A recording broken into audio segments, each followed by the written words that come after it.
believe it's Saturday, December 2nd. Where did November go?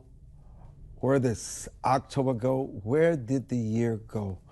But it seems like the stories and the chaos and sometimes the triumph never ceases for 2023. I'm Armstrong Williams, and thank you so much for joining us. Tyler O'Neill is the managing editor of the Daily Signal, and he joins us, as well as Victoria Churchill, conservative writer, commentator with Young Voices. We welcome you both. You know, Tyler, the New York Appeals Court reinstated the Trump gag order. Was it the right move?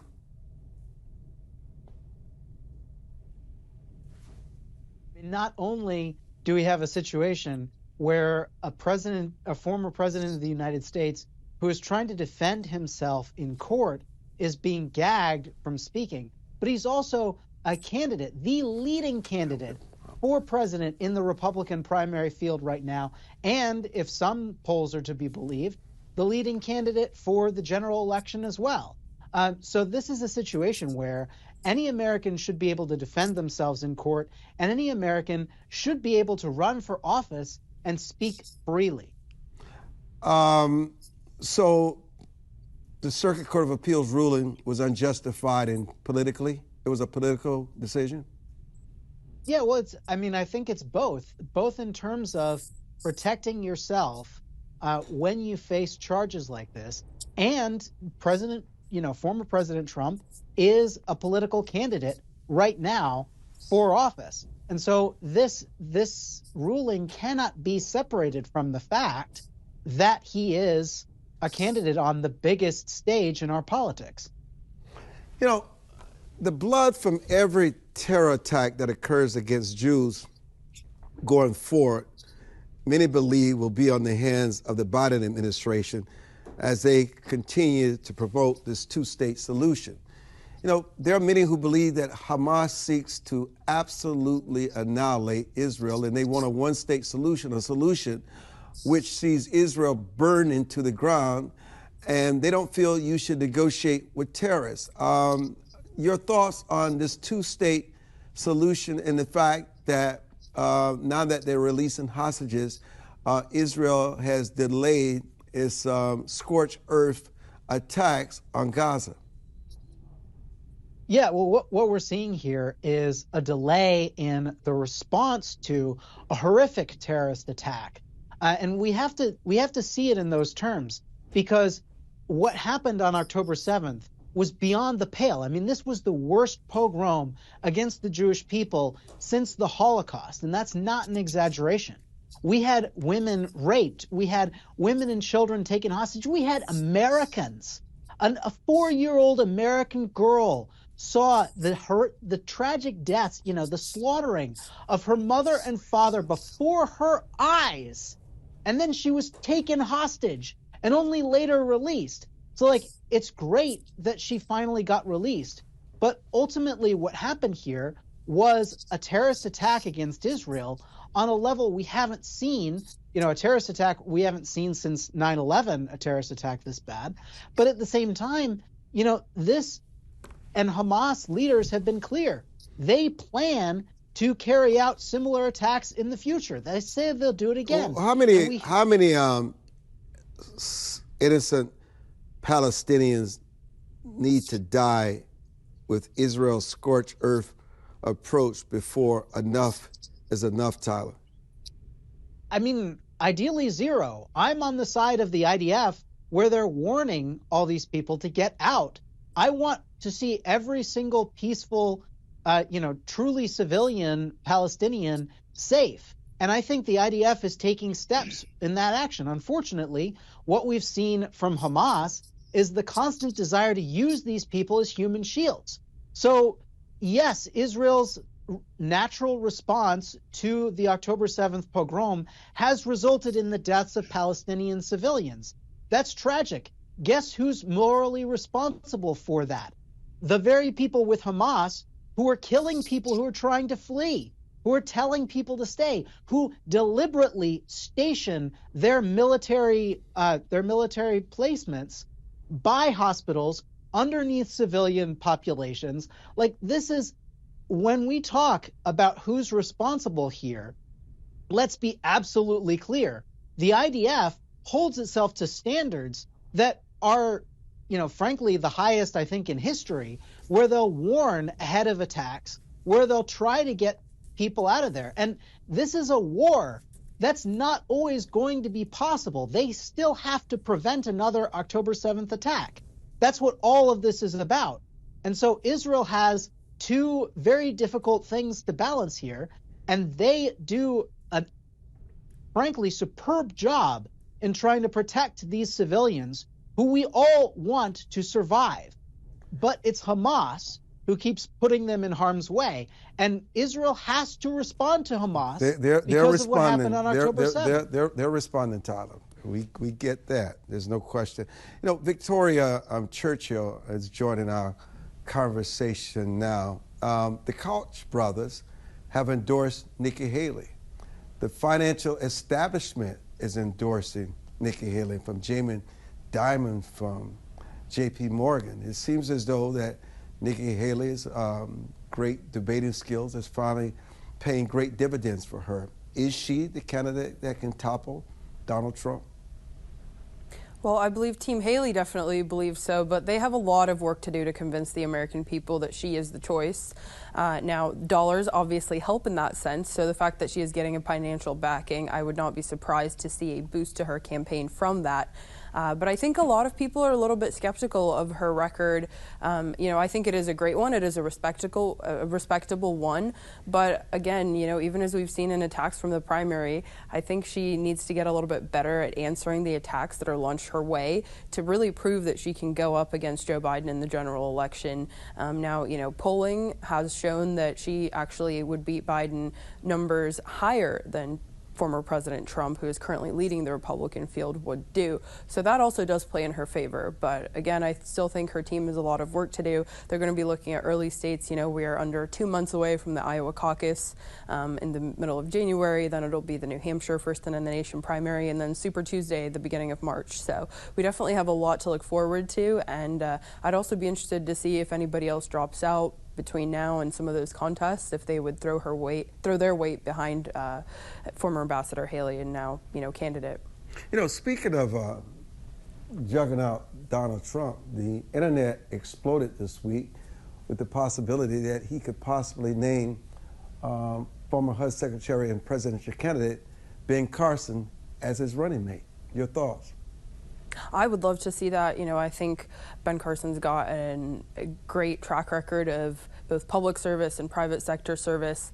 I think he's not as polarizing as a lot of people that we see on stage on TV today in the Republican primary. And so I think he would definitely be a boost to the Trump campaign. And I also think that he would help with evangelical voters that were kind of the reason that Trump tapped Mike Pence last time out. And I think Carson would definitely help in a lot of those communities. So, I think that would be a great bet. I think many Americans absolutely can see that it would be a brilliant move on the part of the former president. But at what cost to Dr. Ben Carson if he were to accept it?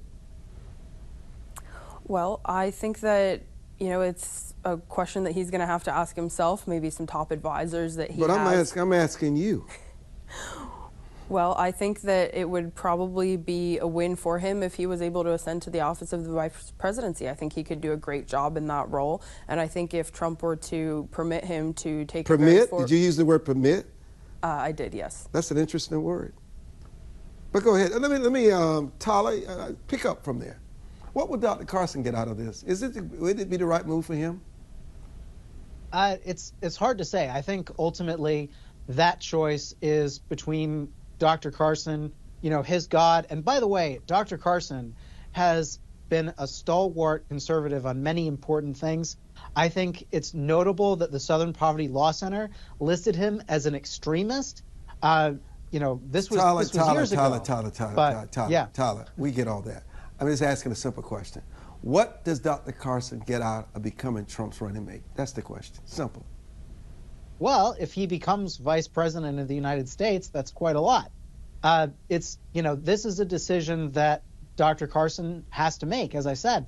And I think, politically, it seems as though you and Victoria both are struggling to answer that question, and I can understand why. So let me ask you, let me give you something that you probably can't answer.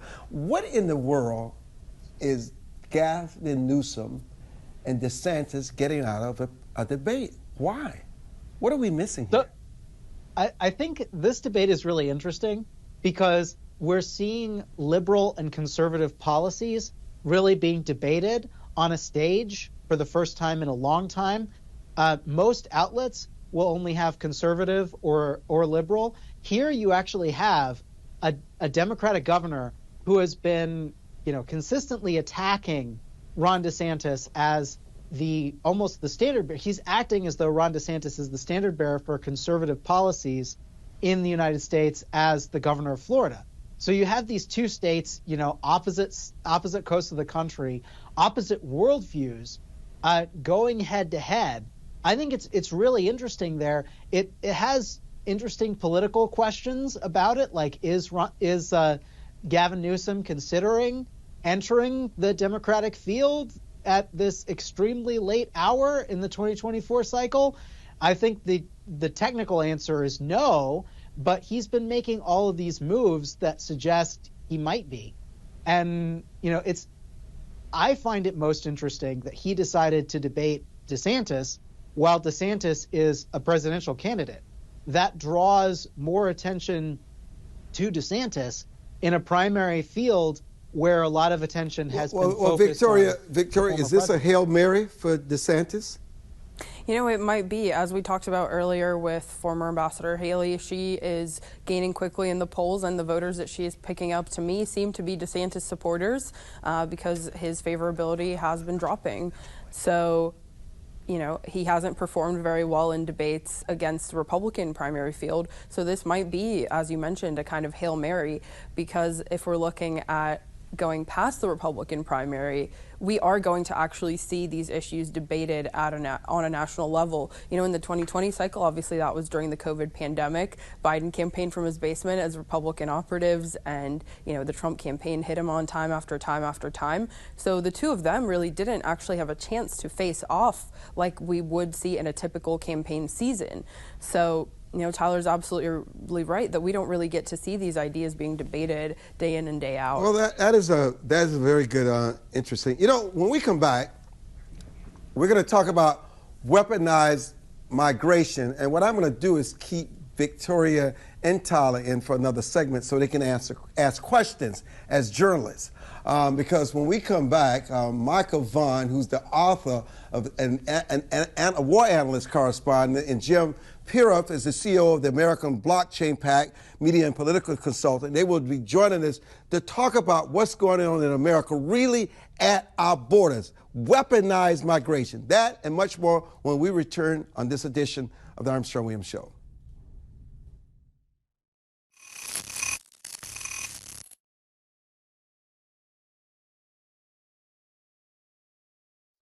My script, Aaron.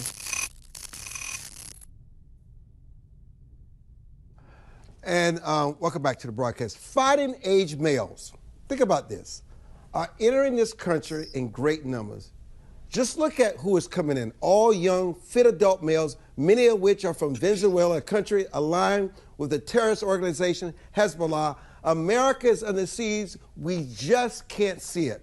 We have some outstanding guests on it here today to talk about what is going on at our borders. They're, in my opinion, they're war correspondents, but they have been there firsthand to see it, and they're joining us to talk about the weaponization of immigration is what we have today. Michael Yon is an author, war analyst correspondent, and Jeff Pfaff is the CEO at American Blockchain Pact. We welcome you both to the platform. Let's talk to you, start with you, Michael. Talk about what you've witnessed firsthand at these borders and what we have fallen asleep on, what the Biden administration is ignoring, and the price that we will eventually pay.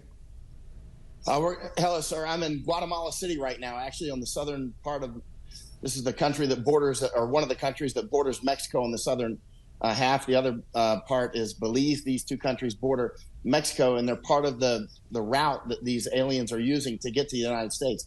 So this is actually a very serious weaponized migration. We have nobody actually knows how many people are coming in per day. I would say as a working number, it's probably 20,000, but nobody knows. Even Homeland Security doesn't know. And so I'm constantly downrange, whether it's Morocco or Lithuania or Netherlands, Colombia, Panama, Mexico, Texas. I'm all across the southern border, all the way from SpaceX to San Diego, looking at what's going on. And what's happening now is a hybrid war. It's not just weaponized migration. And by the way, journalists who are publishing about illegal immigration and that sort of thing, I discount them. I no longer pay attention to them. We've been so far into this. If they're still calling this irregular migration or illegal migration or that sort of thing, if this is a weaponized migration, this is an actual war. We are in a state of war. This is a replacement population coming in. Now, of course, the journalists who still call that conspiracy theory, I discount them. As a war correspondent who spent many years in many wars and conflicts, I'm constantly looking for, let's say, water clean enough to drink. Likewise with information. I'm looking for information that's good enough to pay attention to. And what we have right now is the World Economic Forum and the Chinese Communist Party, working in collusion with each other, have captured many governments. For instance, the Dutch government, Canadian, obviously we've got that meat puppet in Washington right now. Biden, this is what's called in information war, a dog king. A dog king is an old term that goes back centuries, where, say, a Swedish king vanquishes a Norwegian king or vice versa, and they install an actual dog as a king. And they give the dog a crown, a necklace, and a throne, and a translator, and they say, that dog is your king. And that demoralizes the subjects, and it emboldens your enemies. And as you can see, Biden is such a dog king. It's an old tactic. It's a term that's not used much anymore, but the tactic is being used. And the World Economic Forum has captured so many governments, such as the Texas government. Governor Abbott is a member of World Economic Forum, and he leaves that border wide open. Now, he constantly does these kayfabe sort of attacks where he says, hey, we're stretching out the wire, we're building a wall, we're trying to stop the people from coming in, but Biden's stopping us, the dog king. But that's not what's happening. Governor Abbott took $1.4 million from a man named Trey Harris. He's a general contractor or a developer of a piece of land north of Houston in Liberty County. It's called Colony Ridge. Colony Ridge is big enough for 200,000 aliens coming in, 200,000. And it happens to be, and I've been there many times up in helicopters and on the ground, took a couple congressmen up there, Congressman Babin, Luttrell took them up, took, different journalists and others up, Ann Vandersteel. We've gone up many times. And bottom line is what's happening here with these weaponized migrations is they're happening along specific routes. For instance, that route at Colony Ridge is right along the I-69 corridor, which is part of the new Silk Road 2.0, which will go right past me here in Guatemala. That's why I'm in Guatemala. You look at Panama Canal down there. Panama is one of the most vital pieces of terrain on planet Earth. There's almost no place on Earth more important than Panama is to the United States and to global trade. And CCP and World Economic Forum are clearly taking it. I'm down there all the time. Chinese interests have bought both sides of the canal. You see, Panama at this point is in a state of upheaval. I'll be back there soon. And another important thing about Panama, besides the canal that opened in 1914, which is actually quite dry at this point, they've only got roughly 50% of the shipping going through right now than normally would be going through. Part of this is El Nino and other things. There's the new canal they built. Anyway, not to go into that. But the bottom line is Panama also has what's called the Darien Gap. And the Darien Gap, where I spend so much time, is the gap. In Spanish, they call it Tampon del Darien, which is the tampon of Darien. They call it the plug of Darien. This is a big jungle area between Colombia and Panama, and there's no road for about 60 miles. So between Panama and Colombia, there's no land route. China is busy building a road and a railway through there right now. Now, when you tell Panamanians this, they say, no, nobody could ever build a railway or a road through Darien. That's impossible. I'm like, listen, there's a canal that goes right through Panama City, which used to be impossible until it opened in 1914. They are building the railway down there. I'm down there looking at it with my own eyes all the time. I was just down there looking at the bridge they're building over Rio Chuquinaca to build this corridor. So why is this important? This is very important because if you can get your feet anywhere in South America, you can get anywhere in the United States or Canada very quickly within a couple of weeks at this point. So if you can get to, let's say, Brazil or Ecuador, many of the Chinese who are coming through, they land in Quito, Ecuador. They'll go through from Quito. They'll take buses. They'll go to Quito. They'll go through Colombia at that point. Then they go through the Darien Gap through Panama. And then from there, they head north. And the Chinese ecosystem is of particular interest because, there's people from at least 140 countries coming through the Darien Gap and at least 160 countries coming over our borders illegally, right?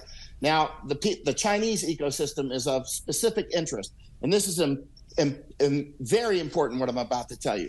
The Chinese Communist Party claims jurisdiction over anybody with Chinese genetics, anybody with Chinese genes, and they consider themselves the master race. I spent about a year running around China, and you've never seen racists like Chinese. They're unbelievably over the top. That's why the Hong Kongers call them Chi-Nazis, right? They call them, and I spent quite a bit of time in Hong Kong until I got kicked out in 2020 by the CCP, actually. And, the Chinese Communist Party took Hong Kong in 2020, right? But they call them Chi-Nazis in Hong Kong, the Cantonese-speaking Hong Kongers, because they say Chi-Nazis are so racist, and basically Nazism was when you took fascism and added a huge racial component. So the Chinese Communist Party claims that, first of all, everybody with Chinese genes, even if you've been in Panama or the United States since, the 1840s or 50s or 60s, when they were building the railroads and that sort of thing, even though you've never been to China, your grandparents have never been to China, if you got Chinese eyes, you're Chinese. This is extremely important. So the Chinese Communist Party claims that all these Native Americans, all the way from Canada down to the tip of South America at Tierra del Fuego, including this country I'm at right now, is roughly 50% indigenous people. I'm out with them they're very interesting people.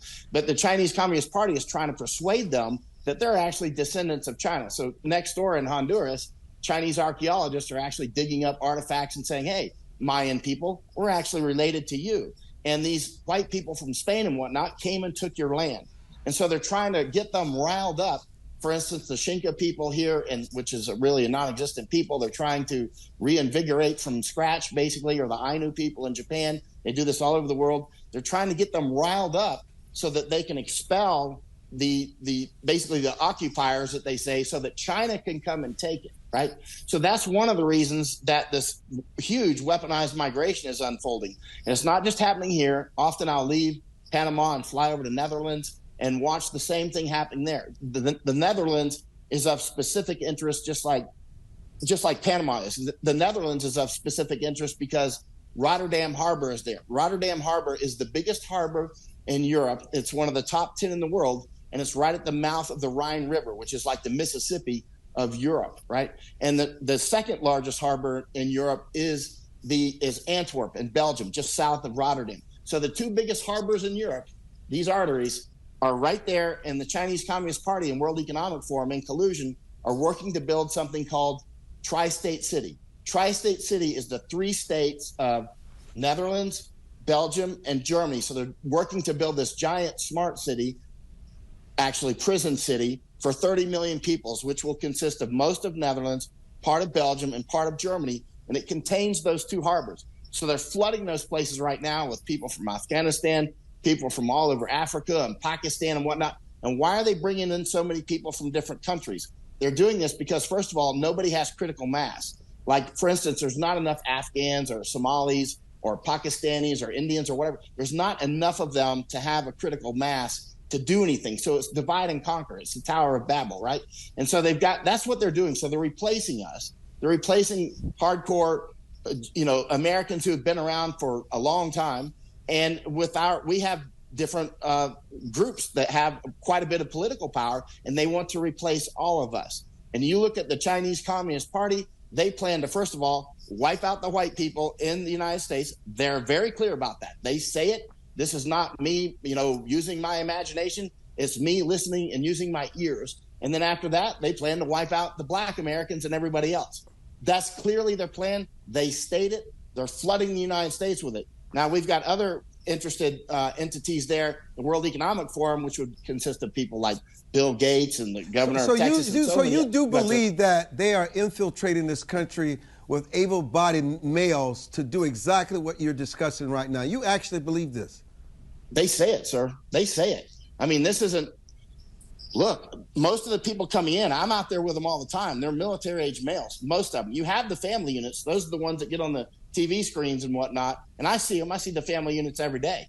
But by far, most are military-age males. And a lot of these Chinese, they're straight-up studs. You know, and I spent a lot of time in the military and in wars with the military. Listen, and I can spot soldiers. How is it that you're so aware of this and our government have agents on the borders, and I'm sure they're getting the same intel, but why allow them to come in to carry out exactly what their ultimate goal is? Why?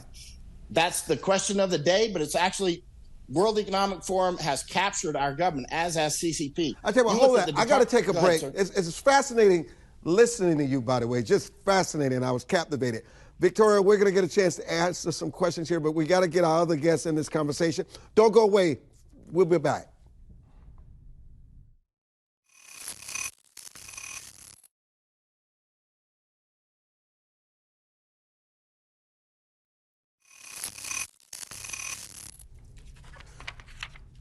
Welcome back to this fascinating discussion. So let me turn to Jim.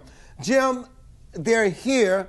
Obviously, we know they're here. Why would we allow the self-destruction of our nation?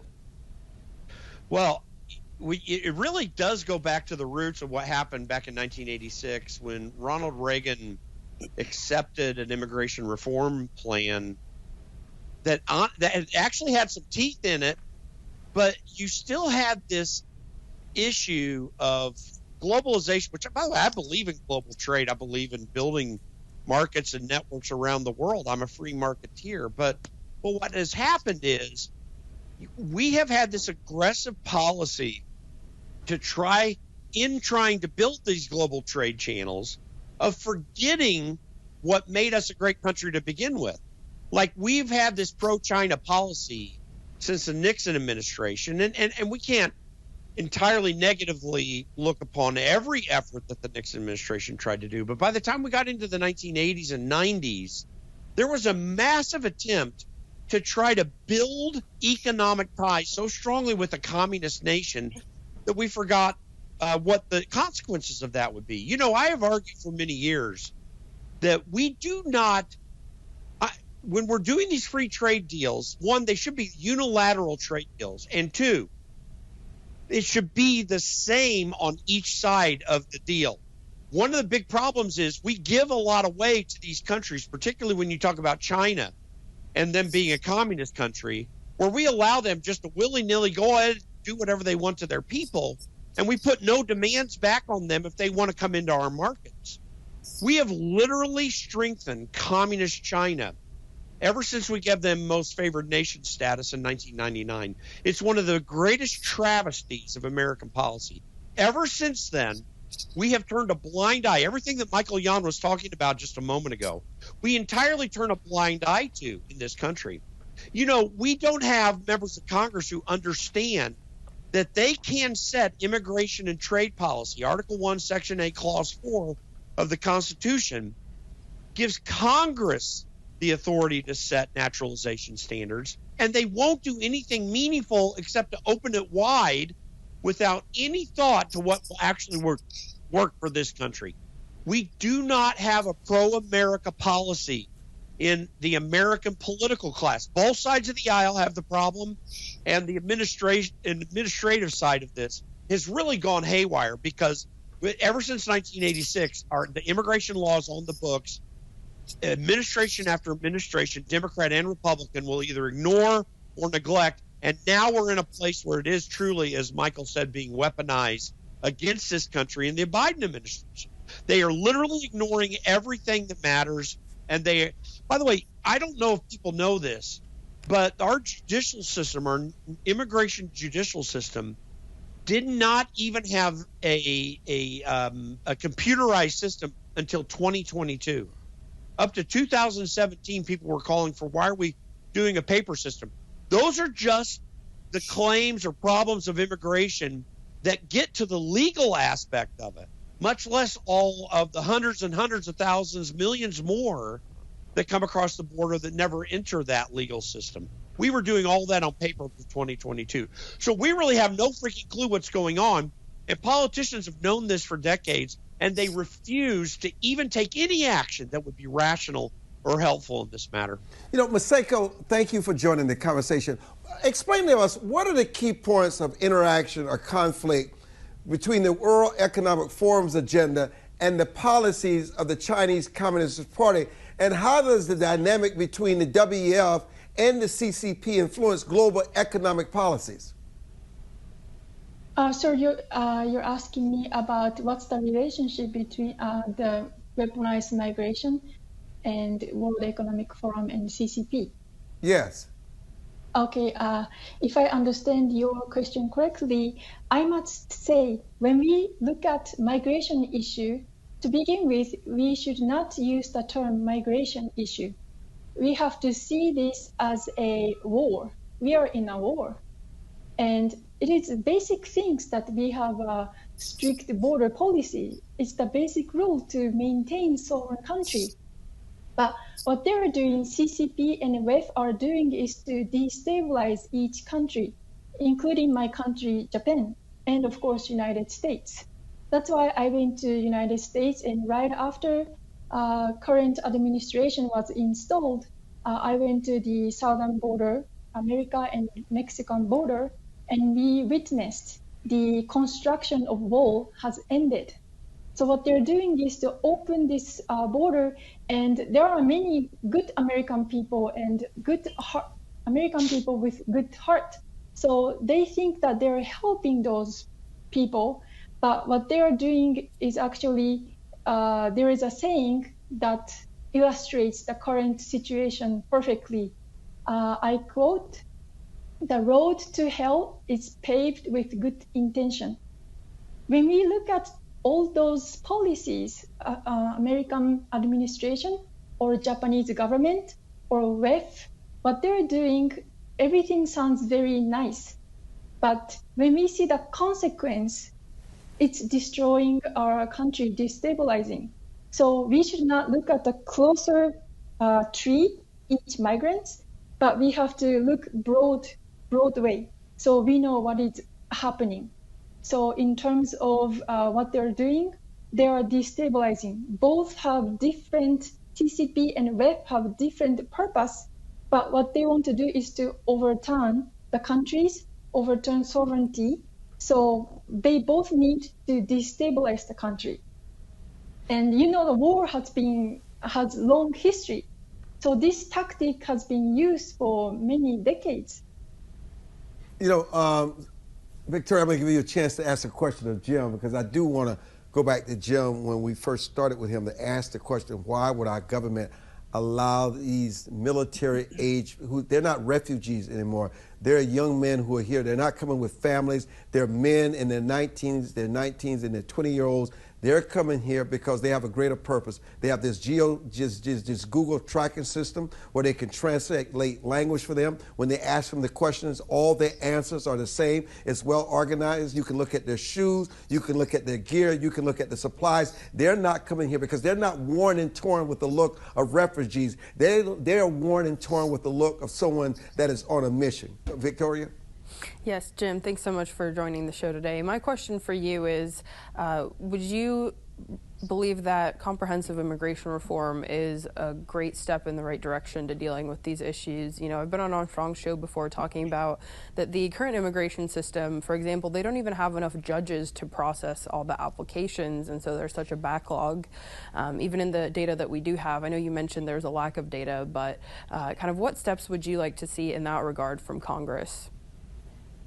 Well, there's no doubt that having putting the budget there that can help process these situations more through that judicial system is absolutely appropriate. I mean, Donald Trump, just to build a wall, which we know is a highly effective way to stop the flood. It did help, amongst other policies in the Trump administration. But if we give Border Patrol and then the EOIR the amount of money they need to process these applicants, adding some more people to undertake the judicial process, more legal interns to support them, that's a highly appropriate thing to do. Giving authority to Immigration and Naturalization to go into cities to track and find the people who they know about who have gotten through, or to investigate who they are, that is an absolute function of the federal government that the sanctuary cities are ignoring. So anyway, my answer to that is absolutely give more funding to that approach. When it comes to comprehensive immigration reform, I radically oppose the ability of any person who's come here illegally just to become a citizen, just, through giving them an amnesty. But I would agree with the process to try to figure out how we can bring people out of the shadows, give them something temporary. I remember there have been proposals of a step back policy to send them to Mexico to be processed. I would absolutely be favorable to something like that, but to have a very strict guideline that Congress imposes upon that process for these people to be able to move forward if we want to let them do so at all. So, Michael, okay, it seems as though what is happening in Gaza compared to what can happen in America when you have all these men inside our walls who are being prepared to fight, we have no idea where they are, their locations, or maybe you do know where they're deployed, where they're training, because obviously we give the FBI and our intelligence infrastructure here a lot of credit. Are you saying to me they're not monitoring the activities? But when you talk about 20,000 people coming in a day, how many of these are not refugees but soldiers? What are we facing here? Again, most are military-age males. Let me. I want to address your question in detail. I want to say something though. When it comes to immigration reform, we're way beyond that. I tell you what, before you address that in detail, here's what I'm going to do. I'm going to go out early. Okay. So I want to come back because I don't want to disrupt what you're saying, because what you all are saying today is so fascinating, so jaw-dropping, so shocking. I am in a state of shock. Some of the stuff I've never heard before. Let us take a break. We're going to come back. I'm Armstrong Williams.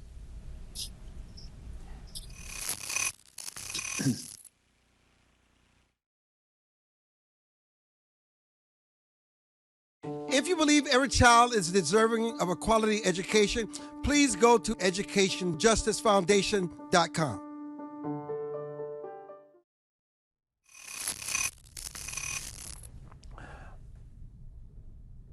Okay, Michael, please continue. And as you also continue, make sure you mention what is literally happening in the Netherlands as we speak. That should concern every American. Please continue. Oh, yeah. And Masako can address these things as well. She's been in the Darien Gap and Netherlands and all these sorts of things. And she knows a lot about the Japanese side of this as well, which is key. But, when we talk about the, immigration judges and whatnot, they're mostly left-wing and highly captured. This can't be solved within the system. The system is already captured, right? So they're, adding money to the Border Patrol is essentially captured as well. There are a lot of serious Border Patrol patriots out there who hate what's going on. I'm out on the border all the time. Texas, New Mexico, Arizona, California, all over the place. And every day they flood me with information. Nobody leaks like Border Patrol because there are a lot of patriots there who are upset. But this can't be solved within the system. Now, when it comes to how many the sort of weaponized ecosystems that are coming in, let's talk about Venezuela as an example. There are a lot of Hezbollah in Venezuela. They speak Spanish fluently. They have Spanish. They grew up in Venezuela. In fact, there's a part of Syria that speaks Spanish because a lot of these people came over more like 150 years ago into South America, for instance, in Venezuela, which has a very close relationship with Iran and Chinese Communist Party and Russia. They're about to go to war with Guyana, by the way. I don't know if people are noticing that, but there's about to be an energy war there at the northern part of South America. But it's all related. And the Hezbollah who are coming through the Darien Gap, many of these people, we don't know who they are. More than half of the people coming through the Darien Gap at this point are actually from Venezuela.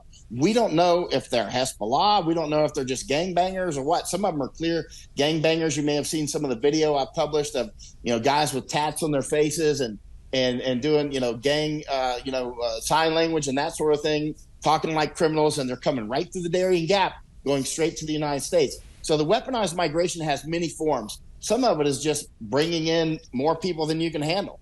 like what happened with the Goths in Rome. I mean, this is an old technique that's been used in space and time. Stalin did it in Ukraine with the, fighting the kulaks. Mao did it. Of course, he learned from Stalin. Pol Pot, just a long, huge list of people doing this, right? And it continues to this day. And so what we've got now is all these different ecosystems coming in, many with their different reasons for coming. Some are just coming to the United States to actually bring their families to the United States. And others are actually coming as weapons, especially the Chinese. They're coming with express intent, which they say and they write with their own hands and their own lips, that they're coming to take the United States. That's why Xi went to San Francisco and did not go to Washington. Masako and I actually went to San Francisco before all this, knowing that San Francisco is eventually going to be a beachhead for Chinese Communist Party. And now look, she just went there, right? And Masako and I went there and published about it. When was it, Masako? Last year or so. I mean, this is a big deal. And a lot of it's it's not really predictable. They say what they're going to do. Now, when you talk about Netherlands is similar. Netherlands is also key vital terrain there for Europe. If you're going to take Europe, when you're doing martial arts, what do? You go for somebody's head. If you can control their head, you can control the rest of their body, right? The head and neck. I mean, Netherlands is that. It's key terrain. It's got those two major ports, Rotterdam and Antwerp down in Belgium. And it's, the Rhine River dumps out right there at Netherlands. I was at the elections this year in March in Netherlands. Jordan Peterson actually asked me to go over there. I was in Panama because he wanted me to cover those elections. And I said, I'll do it. So I flew from Panama to Netherlands. I was out, with the farmers again and politicians and police and whatnot. And they had these, I went to Groningen. Groningen is a big natural gas field in Netherlands. And Groningen, I started to warn then that they're probably going to close Groningen. You need that natural gas to create nitrogenous fertilizers, right? So you need the hydrogen off of the natural gas. We combine it with the nitrogen that we're breathing right now, and you make ammonia. And you make ammonia, which is urea, ammonium sulfate, ammonium nitrate. It's used for fertilizer. It's very important. So that process started in 1914, started using it, called the Haber-Bosch process at Ludwigshafen, Germany, which is on the Rhine River. All that product, most of that product goes down the Rhine River right out Rotterdam. These are the nitrogenous fertilizers. By the way, that process started in 1914, coincidentally, right when the Panama Canal opened in 1914 over in Panama. But the bottom line is, if you look at the world population after the Haber-Bosch process was introduced in creating these nitrogenous fertilizers, you'll see the world population starts to explode. We've got much better fertilizers. We've got also other things like refrigeration, better water. It wasn't just the fertilizers or the Panama Canal, but all these additive things did add up. The Panama Canal was absolutely vital in helping make the world economy as robust as it is now, right? And also allowing the U.S. Navy to go back and forth between the Atlantic and the Pacific. And now, with the canal going so dry, those days are coming to a quick halt. But back to Netherlands, again, these are both vital terrains. And by the way, interestingly, the harbors, the Panama Canal and Rotterdam are controlled largely by Hong Kong-based companies. Probably just a coincidence. But the bottom line is, you see a remarkable effort to take these vital terrains, such as Netherlands and Panama. Interestingly, let me raise this with Jim for here, Michael. What are the potential risks and benefits for Panama in strengthening ties with China, and how might China's involvement in Panama affect the United States, considering the strategic importance of the Panama Canal? Well, every harbor in the world, just to tell you how important Panama Canal is, every harbor in the world over the last 10, 15 years has been rushing to dredge themselves out and to make them capable of receiving the extra ships because of the increased ship capacity that's available through the Panama Canal. This has happened all over the world. It's been a huge, huge issue. So, but more to the point, Michael pointed to one of the most important strategic aspects of this, which is the American fleet being able to move through the canal to quickly get between the Pacific and the Atlantic. That is a national security issue, and the Hong Kong companies that have been involved there, now under the control of the CCP, and make no mistake, they are now, China is utilizing Panama as a major disruption point for our politics and economy. China, make no bones about it, China is involved with what's happening, in the Darien Gap and the immigration that's coming up through there, and utilizing that as a growing, even though now dangerous, still a growing pinch point for immigration coming up to the United States. But the fact that they can exert so much financial control over the Panama Canal, way beyond what we're presently exerting, that is a huge economic disruption point for us as well, not just a military one. But see, this is what China's plan is all over the world. They, by the way, are a weak economy right now, far weaker than people realize, but they still have muscle and leverage available to them. Their main capability is causing political disruption around the world. I explained one area, but this is what's happening in Africa right now, as they're pouring hundreds of billions of dollars into that entirely there, to the point where South Africa is part of the BRICS arrangement, which is an attempt to replace the dollar as a reserve currency around the world. They're exerting influence throughout Asia. They are from Indonesia to Singapore to Philippines. And obviously, to the degree they can, Japan as well. They are intimidating countries in that area. When you look at what's happening with North Korea and some of the threats that are still very high between North and South Korea and the DMZ, they are constantly stirring up that situation. Donald Trump kind of pushed it to the side for a brief moment. But China is trying to disrupt America's hegemony of political and economic influence around the world in every way. Let me get Masako. And the only reason they can is because we're giving them that opportunity. Let me get Masako. Obviously, there's not enough time in an hour show to cover this, and we got to have you guys back on a more regular basis on our platform to update us. Masako, from a Japanese perspective, how do you perceive China's growing presence in Panama and its potential impact on the Asia-Pacific region? And how does Japan's media typically portray China's international expansion, especially in strategically important regions like Central America? And in your opinion, what role should Japan and other regional powers play in response to China's activities in Panama? To the first question, you asked me about the media in Japan. We have all left-leaning media, so they don't address the issue, what is really happening. Their job is to cover up, not to tell us the truth, including CCP's issue.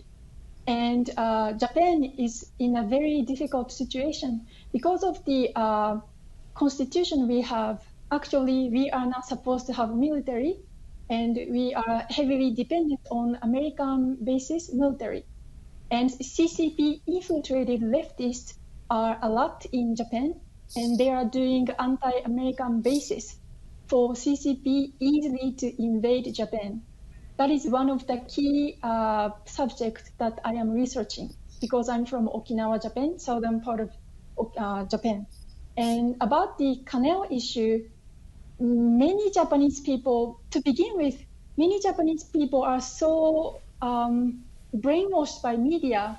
We are trained to be sheep, not to pay attention to what is happening. So when you bring up political issue, any topic, including CCP's aggression, people want to stop the conversation. That is sadly, that's the situation in Japan.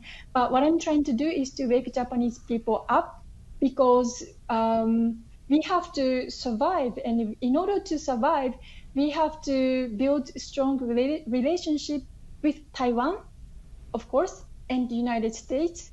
But that's why I'm warning American people also, because America are now in danger. And so we have to build this bigger circle to be aware of the current situation. And to begin with, we have to change I think you just said something here, being aware of the situation. I think what is happening here today with Jim and Michael and Masako You're bringing us a perspective. We have a lot of things that we've heard about, but Victoria, what they're doing is really tying everything together to make us really understand it. I want to thank all of you so much for joining us. Thank you so much for what you do. We look forward to having you back on, and thank you for joining us for this December 2nd edition of the Armstrong Williams Show. ArmstrongWilliams.com.